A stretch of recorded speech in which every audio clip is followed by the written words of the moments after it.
Hey guys, Bill Kenny with W. Leon Artistry, and today I'm going to bring you 4 awesome, super cheap texture tools that you can use in your artwork and examples on how to use them in your artwork. These are tools that I use all the time, and later I'm going to bring you some more texture tools, but for now we're just going to stick with these first 4 and get to the next video. We'll add more as we go along.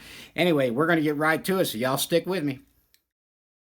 Alright guys, number one is a whisk broom. Those are strands out of a whisk broom from the dollar store that I just taped together. And here's one way that you can use it. I want to real quick, this was like a 2-minute display here. Using this to create waves in the ocean. And I made a video, a longer video of me doing something similar to this, and we'll come up with that in a minute, but I wanted you to see how that works by stacking those layers. Right now we're going to a darker to an umber. And yeah, so anyway, the colors I use there are pretty easy to figure out. And this is what it looks like in a piece of artwork that I actually did. All right, guys, number two, this is some vinyl coated wire, and I just twisted the ends together, and I've used these in many different forms. You can get a roll of vinyl coated wire at a hobby store for like $1 and change, and that's like 30 foot, so you can make a lot of different patterns with this. And coming up, I'm going to show you how I used my number 1 texture tool and this texture tool to create some fur textures. But I use this all the time throughout my artwork, so make sure you check. This is great for some rough shapes for hair. It's good to be able to pinch together and create small, tighter lines with it, but I want to show you an example of me using it in a couple places in a minute. Hey guys, this is where I am stacking the whisk broom and the wire texture together, and alternating those with color is what creates that fur depth right there. You can always check out the poncho tutorial, and that will let you see a little bit more of what I'm doing, but always, if you have any questions about it, please feel free to ask. These are really cool. I'm going to be using this texture in another way too as well. Alright guys, this stuff right here, this bag of stuff right here, this is called Blackbeard wheat, and it comes from floral shops and the floral department of places like Michael's and Hobby Lobby. I think this entire bundle, I've been working on it a while, was about $5. And then I use this part of it off of there, and it's really cool for fine little hair textures. Alright guys, I used my wire and my Blackbeard wheat to create that feather texture that you see there. Here's how it's going to look when you start laying it in. And when you start stacking these together, they create a lot of cool little textures. These are really, really awesome for hair and super fine textures like that.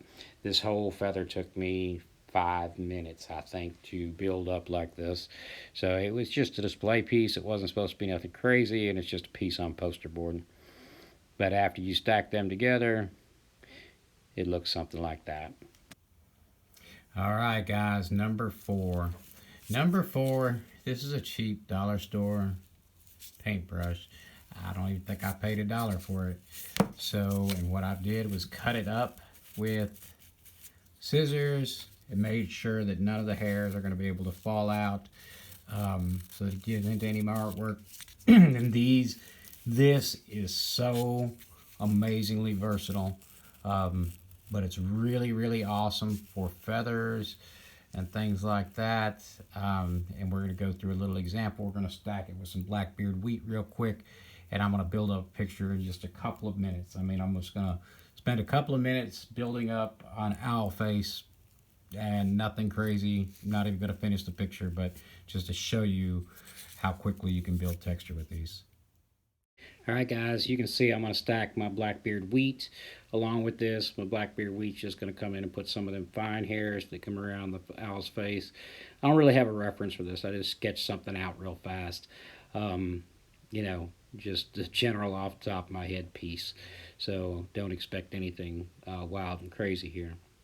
I did speed this up 2 times and added a couple things out, but the whole thing took me about 5 minutes. So, as you can see, I'm just laying some base texture in that Blackbeard wheat. And once again, when you're working on white, you know, that black looks really, really dark, but it's not. And then I come in here and you see how I'm going to do all those little tiny feathers.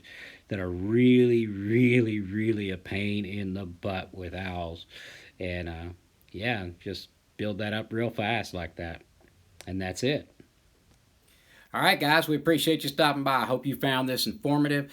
And as always, you can check out some of my other videos. You'll see me using these tools throughout my artwork all the time, and you get a better grasp of how I use them. If you have any questions, of course, always ask down below. What about you? Do you have some really cool ideas, some cool texture tools that you guys use? If you do, hey, drop them down. Let me know. I'd be interested to hear what you might have. It'd be awesome. We just share information. That's what we're all about anyway. So, if you have questions, drop them down in the comment below. If you like what you're seeing, please give me a thumbs up. Subscribe if you're interested in finding out more about airbrushing and artwork like this. And remember, hit that notification bell. But once again, we appreciate you guys. Y'all have a great day. Bye.